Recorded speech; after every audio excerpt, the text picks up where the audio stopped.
मेरे बच्चे को मेरे सामने से लेके गया, बाबू चलो टॉफ़ी दिलाएंगे, बहुत प्यार से लेके गया, हमने अपने बच्चों को दे दी। वो लेके गया, मम्मी कहीं ये लेके ना भाग जाए, बस इतना कह के हम बैठे। उसने फ़ोन किया कि बाबू को चोट लगी, मेरे गेट पे लिटा के हम बक्के गए, हमने बाबू उठाए। हाँ, मेरे बाबू में कुछ नहीं था, मेरे ससुराल वालों ने मरवा दिया।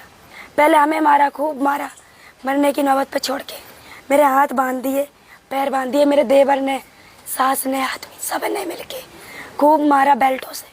उसके बाद में जब हम यहाँ आ गए, ये लगा दिया मेरे पीछे, हमें मिला रहा कि हम तुम्हारी साइड हैं, जो तुम कहोगी वही होगा, ये करो वो करो।